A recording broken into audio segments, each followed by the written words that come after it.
Channel 24 এর নিয়মিত আয়োজন নিউজ লাইন 24 এ আপনাদের সাথে আছি আমি সামিয়া সেহরিস আলম। গণভোটের রায় নিয়ে বিভ্রান্তি ছড়াচ্ছে বিরোধী দল। জনগণের কর্মসূচি যাতে কেউ ব্যাহত করতে না পারে সেজন্য সবাইকে সতর্ক থাকার পরামর্শ দিয়েছেন প্রধানমন্ত্রী তারেক রহমান। যশোরের শার্শায় খাল পুনঃখনন কর্মসূচির উদ্বোধন শেষে প্রধানমন্ত্রী বলেন, মানুষের ভাগ্য নিয়ে ছিনিমিনি খেললে 5ই আগস্টের মতো আবারও জবাব দেবে জনগণ। সাজিদুল আলম তুহিনের ক্যামেরায় যশোর থেকে আরও জানাচ্ছেন শাহনেয়াজ বাবলু। রাষ্ট্রপতি জিয়াউর রহমানের স্মৃতি বিজড়িত যশোর, যেখান থেকে 50 বছর আগে খাল খনন শুরু করেছিলেন তৎকালীন রাষ্ট্রপ্রধান। বাবার হাতে খনন করা সেই উলসি খালের পুনর্খননের উদ্বোধন করতে সকাল 11:30টায় যশোরের শার্শায় আসেন প্রধানমন্ত্রী। সরকার প্রধানকে কাছ থেকে দেখে উচ্ছ্বসিত ছিল স্থানীয় জনতা। পরে কোদাল হাতে খাল পুনর্খননের উদ্বোধন করেন তারেক রহমান। এ সময় খালপাড়ে গাছের চারা রোপণ করেন সরকার প্রধান। কার্যক্রম শেষে সুধী সমাবেশে বক্তব্য রাখেন প্রধানমন্ত্রী। তুলে ধরেন নির্বাচনের আগে জনগণের সামনে দেয়া প্রতিশ্রুতি বাস্তবায়নে নানা পরিকল্পনার কথা। ঘোষণা দেন নারীদের কষ্ট লাগবে এলপিজি কার্ড দেয়ার। আমরা সেই স্বাক্ষরিত জুলাই সনদের প্রত্যেকটি লাইন, প্রত্যেকটি শব্দ ইনশাল্লাহ পর্যায়ক্রমিকভাবে এই সরকার বাস্তবায়ন করবে। আরেকটি কার্ড দিতে যাই, সেটি হবে এলপিজি কার্ড, এলপিজি গ্যাস। এটি আমরা মা বোনদেরকে পৌঁছে দিব। জনগণের ভাগ্য নিয়ে কেউ ছিনিমিনি করলে জনগণ 5 আগস্টের মতো জবাব দেবে বলেও হুঁশিয়ারি দেন প্রধানমন্ত্রী। আহ্বান জানান, জুলাই সনদ ও গণভোটের রায় নিয়ে যারাই বিভ্রান্ত করছে তাদের বিষয়ে সতর্ক থাকার। বাংলাদেশের মানুষের ভাগ্য নিয়ে কেউ যদি ছিনিমিনি খেলতে চায়, ইনশাল্লাহ 5 তারিখে যেভাবে বাংলাদেশের মানুষ জবাব দিয়েছে, ভবিষ্যতে বাংলাদেশের মানুষ সেভাবেই জবাব দেবে। প্রধানমন্ত্রী বলেন, একটি দলের উপর ফ্যাসিস্ট আওয়ামী লীগের ভূত চেপে বসেছে, তাই তারা দেশের মানুষের কল্যাণ চায় না। অতীতে আমরা দেখেছি আন্দোলনের নামে কিভাবে 173 দিন হরতাল করা হয়েছিল, মনে আছে আপনাদের? 173 দিন কিভাবে দেশের অর্থনীতিকে ধ্বংস করে দেওয়ার চেষ্টা করা হয়েছিল। প্রিয় ভাই বোনেরা, এখনো আবার সেই ভূত আরেকজনের কাঁধে গিয়ে আসর করেছে। আপনাদেরকে এই ব্যাপারে প্রিয় ভাই বোনেরা সতর্ক থাকতে হবে। 20 কোটি মানুষের হাতকে দেশ গঠনের কাজে লাগানোর আহ্বানও জানান প্রধানমন্ত্রী। দেশের গ্রামীণ অর্থনীতি মজবুত করতে 50 বছর আগে খাল খননে নেমেছিলেন তৎকালীন প্রেসিডেন্ট জিয়াউর রহমান। তার দেখানো পথেই পুত্র তারেক রহমান। সরকার গঠনের 2 মাসের মাথায় তৃতীয়বারের মতো খাল খননে নামলেন প্রধানমন্ত্রী। সংশ্লিষ্টরা বলছেন, দীর্ঘ বছর ধরে মৃত পড়ে থাকা এই খালগুলো শুধু পুনর্খনন নয়, নিশ্চিত করতে হবে পানির প্রবাহ। শাহনেওয়াজ বাবলু, চ্যানেল 24, সরসা, যশোর। যে দিনটা হওয়ার কথা ছিল এক শিশুর হাসি, আনন্দ আর জন্মদিনের উচ্ছ্বাসে ভরা, সেই দিনটাই হয়ে উঠল এক পরিবারের জীবনের সবচেয়ে অন্ধকার দিন। একমাত্র সন্তানের প্রথম জন্মদিন, কিন্তু কেক কাটার বদলে বাবাকে বিদায় জানাতে হলো চিরতরে। গোপালগঞ্জের টুঙ্গিপাড়ায় কাস্টমস কর্মকর্তা বুলেট বৈরাগীর রহস্যজনক মৃত্যু ঘিরে বইছে শোকের মাতম। স্বজনদের কান্না, সহপাঠীদের ক্ষোভ আর গ্রামবাসীর প্রতিবাদ, সব মিলিয়ে স্তব্ধ এক জনপদ। বাদল সাহার পাঠানো রিপোর্ট। রোববার বিকেল 5টা, গোপালগঞ্জের টুঙ্গিপাড়া ডুমুরিয়া উত্তরপাড়া গ্রাম। হঠাৎই নিস্তব্ধতা ভেঙে ঢুকে পড়ে একটি অ্যাম্বুলেন্স। ভিতরে শুয়ে আছেন বুলেট বৈরাগী, নিথর নিশ্চুপ। অ্যাম্বুলেন্সটি উঠানে থামতেই যেন বাঁধ ভাঙে কান্নার। ছেলের নিথর দেহ দেখে মায়ের বুক ফাটা আহাজারি, পাশেই দাঁড়িয়ে থাকা বাবার নীরব অশ্রু। শোকের ভারে স্তব্ধ হয়ে যায় পুরো গ্রাম, ভারী হয়ে ওঠে চারপাশের বাতাস। আমার ভাইরে কি কষ্ট দিয়ে মেরেছে, আমার ভাইয়ের দাঁতগুলো কিভাবে ভেঙেছে। 27 এপ্রিল একমাত্র ছেলে অব্যয় বৈরাগীর প্রথম জন্মদিন। কত আয়োজন, কত স্বপ্ন ছিল এই দিনটিকে ঘিরে, কিন্তু সেই দিনেই বাবাকে হারানোর শোক বয়ে বেড়াতে হলো ছোট্ট শিশুটিকে। নিখোঁজ হওয়ার মাত্র 2 দিন আগেই পালন করেছিলেন নিজের বিবাহ বার্ষিকী। সুখের সেই মুহূর্ত যেন হঠাৎই ডুবে যায় অন্ধকারে। সংগ্রাম আর ত্যাগের গল্পে গড়া জীবন বুলেট বৈরাগীর।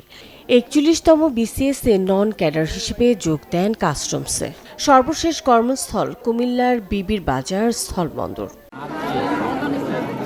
24 এপ্রিল পরিবারের সঙ্গে শেষবার কথা, তারপরই নিখোঁজ। পরদিন সকালে কুমিল্লার কোটবাড়ি এলাকায় সড়কের পাশ থেকে উদ্ধার হয় তার মরদেহ। পরিবারের দাবি এটি একটি পরিকল্পিত হত্যাকাণ্ড। যারা আমার ছেলের এইভাবে মারছে তাদের যাতে ফাঁসি হয়, আর কোনো মায়ের কোল এইভাবে যেন কোনো সন্তান বাবার কোল যেন হারিয়ে না যায়, এরকম অফিসাররা যেন মাথা উঁচু করে বলতে পারে আর কোনো মায়ের ছেলে কোনো অফিসারের মা বাবার কোল খালি হবে না, তারা যেন সঠিকভাবে তার দায়িত্ব পালন করতে পারে, কোনো ঝামেলা থাকবে না। আমি তো তাদের বিচার চাই। 4 বছর বিবাহিত তার জীবন কাটছে, কিভাবে তার এই জীবনটা যাবে? পারবেন এই হিন্দু নিধনের বিচার করতে? আপনারা পারবেন? শুধু পরিবারই নয়, বুলেটকে হারিয়ে শোকে স্তব্ধ পুরো এলাকা। শেষবারের মতো দেখতে ভিড় করেন গ্রামবাসী, সহপাঠী আর শুভাকাঙ্ক্ষীরা। ডুমুরিয়া বহুমুখী উচ্চ বিদ্যালয়ের সামনে বর্তমান ও প্রাক্তন শিক্ষার্থী ও শিক্ষকরা করেন মানববন্ধন। তাদের দাবি খুনিদের খুঁজে বের করে দৃষ্টান্তমূলক শাস্তি নিশ্চিত করতে হবে। এলাকায় এসে সে সাধারণ মানুষের মতো সবার সাথে সুন্দর পরিবেশে ছোট বড় মা খুবই সবার সাথে খুব আন্তরিকতাভাবে সে চলাফেরা করছে। তো এই মৃত্যুর জন্য আমরা এলাকাবাসী শোকাক্রান্ত, আমাদের বলার কোনো ভাষা নেই। ও এত ব্রিলিয়ান্ট একটা ছেলে এইভাবে চলে যাবে কল্পনার বাইরে। ওর আমি 3 দিন আগের পোস্ট দেখছি, ও ক্রিকেট খেলতেছে, সেই লোকটা আজকে নাই। ছোটবেলা থেকে যেভাবে পেয়েছি এখনো ওকে আমরা ওইভাবে ভাবতে পারতেছি না সে নেই।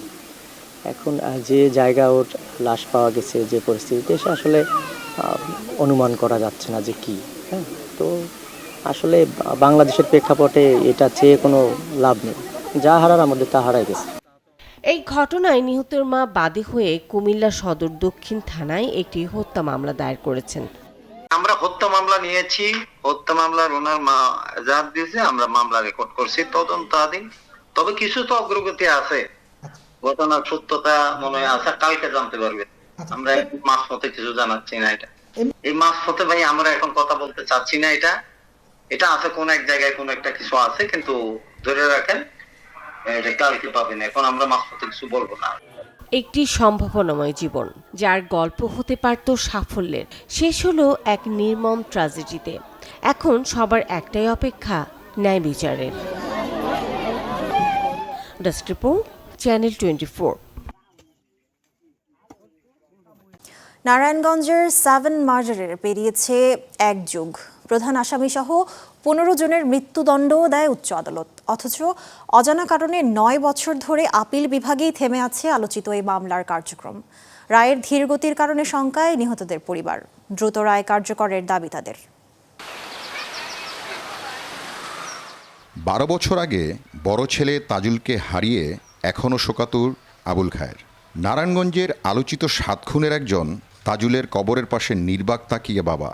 সন্তানের মৃত্যু আজও তার কাছে এক দুঃসহ স্মৃতি। সাধারণ মৃত্যু হলে একটা মেনে নেওয়া যায়, কিন্তু এত বিকৃতভাবে তারা মারছে, সেই জিনিসটা যদি একবার মনের ভিতরে আসে, এটা বা একজন বাবার কি ফিল্ড হতে পারে। পেরিয়ে গেছে 1 যুগ, অথচ 7 খুনের মামলার রায় কার্যকরের ধীরগতিতে হতাশ স্বজনরা।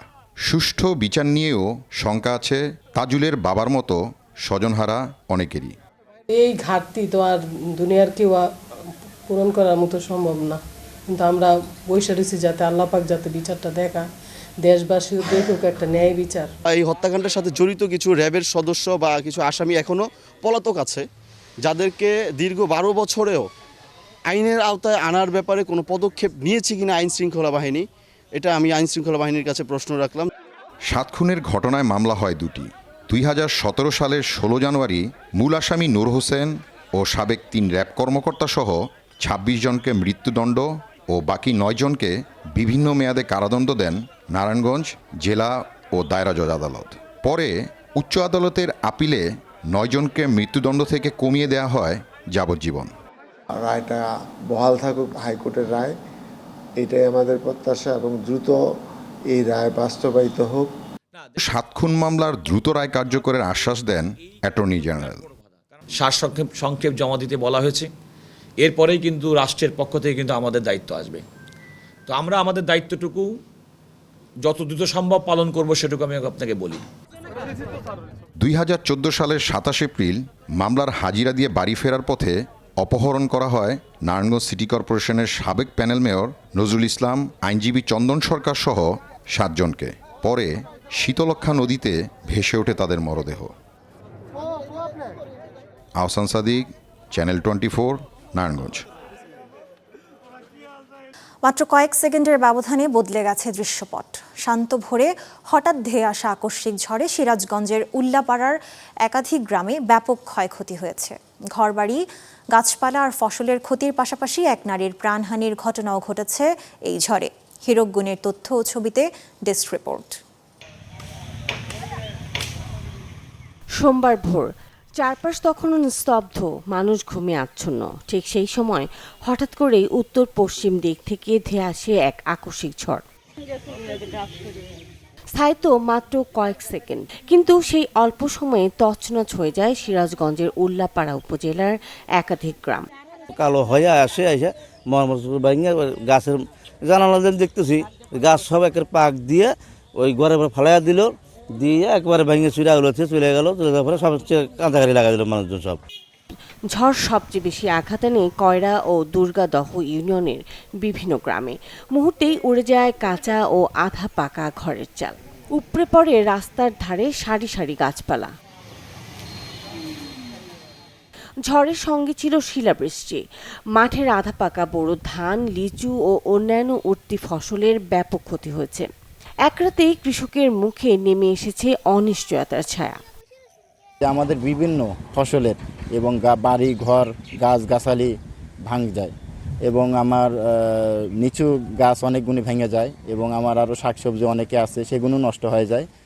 সবচেয়ে হৃদয় বিদারক ঘটনা ঘটে দুর্গানগর ইউনিয়নের ইসলামপুর গ্রামে। একটি গাছ ভেঙে পড়ে বসতঘরের উপর। ঘরের ভেতরে থাকা নাসিমা খাতুন নামের এক নারী ঘটনাস্থলে প্রাণ হারান। ক্ষতিগ্রস্তদের পাশে দাঁড়ানোর আশ্বাস দিয়েছে প্রশাসন। ইতোমধ্যে ক্ষয়ক্ষতির তালিকা তৈরির কাজ শুরু হয়েছে। এখানে কিছু লিচু গাছ, আপনার সবজি আছে, আর শিলাবৃষ্টির কারণে কিছু ধানের ক্ষতি হয়েছে। এটা আমরা নিরূপণ করছি। আমি নিরূপণ করে আমার কৃষি অফিসার স্যারকে জানাবো। অবশ্যই যদি তারা জানিয়ে আমরা কিছু ব্যবস্থা গ্রহণ করব। কিছুটা আমাদের ফসলের ক্ষয়ক্ষতি হয়েছে আমাদের শিলাবৃষ্টিতে। আমাদের আপনারা জানেন বড় ধান এখন মাঠে আছে এবং ধানটা এখন আমাদের কোনো জায়গায় পেকে গেছে এবং কোনো জায়গায় এখনও কাটা চলছে, ধান কাটাই মারাই চলছে। তো এরকম একটা পরিস্থিতিতে আমাদের শিলাবৃষ্টির কারণে ফসলের অনেকখানি ক্ষতি হয়েছে। আমরা এক্সাক্ট এটা এখনও নিরূপণ করতে পারি নাই। কৃষি অফিস কাজ করছে, আমরা পরবর্তীতে জানাতে পারবো আমাদের কি পরিমাণ ক্ষয়ক্ষতি হয়েছে। এখন ক্ষতিগ্রস্ত মানুষের একটাই প্রত্যাশা, দ্রুত সরকারি সহায়তা আর নতুন করে ঘুরে দাঁড়ানোর সুযোগ। Desk report, channel 24। দুটি হাতই অচল, তবুও থেমে নেই স্বপ্ন। পা দিয়ে লিখে পেরিয়েছেন এসএসসি, পাড়ি দিয়েছেন ডিগ্রির গণ্ডি। পা দিয়ে চলছে মাস্টার্সের পড়ালেখা থেকে শুরু করে দৈনন্দিন নানা কাজকর্ম। কেবল অদম্য ইচ্ছাশক্তির বলে অনুপ্রেরণায় পরিণত হয়েছেন লালমনিরহাটের আরিফা। তার অদম্য সংগ্রামের গল্প শুনব প্রতিবেদনে। জন্ম থেকেই অচল দুই হাত, তাই পা নিয়েই চলছে জীবন। হাতের সাহায্য ছাড়াই করতে হয় দৈনন্দিন নানা কাজ। হাত না থাকায় মেলেনি অন্যদের মতো স্বাভাবিক লেখার সুযোগ। তাতে কি থেমে থাকেননি লালমনিরহাট পৌরসভার উত্তর সাপটানা শাহিটারি এলাকার আরিফা খাতুন। পাই হয়ে উঠেছে তার কলম, শক্তি আর এগিয়ে যাওয়ার হাতিয়ার। অদম্য ইচ্ছাশক্তি আর গভীর আগ্রহে মেধার সাক্ষ্য রেখেছেন প্রাথমিক, জেএসসি, এসএসসি সহ শিক্ষা জীবনের প্রতিটি ধাপে। শত প্রতিকূলতাকে পেছনে ফেলে মাস্টার্স ফাইনাল পরীক্ষায় অংশ নিচ্ছেন লালমনিরহাট সরকারি কলেজের দর্শন বিভাগের এই শিক্ষার্থী। পরিবারে আমার যারা আছে সবাই আমাকে অনেক সাপোর্ট করে, কিন্তু আমার মনে হয় যে আমার জন্য আমার নিজের আত্মঅবলম্বনটা সবচেয়ে বেশি দরকার। আমি যদি একটা চাকরি পাই, আমার নিজের জীবনে যদি আমি স্বাবলম্বী হই, তাহলে সবার কাছে আরো বেশি সম্মান পাবো। অভাব ছিল নিত্যসঙ্গী। 4 বছর আগে তালাচাবি কারিগর বাবার মৃত্যুর পর সংসারের হাল ধরেন আরিফার মা। নিজে কষ্ট করেছেন, তবু স্বপ্নপূরণ থেকে থামতে দেননি মেয়েকে। টিউশনি কিছু পড়ায় টড়ায় মাই বেটি যা বইয়ের মধ্যে থেকে লেখাপড়ার ইয়া করে।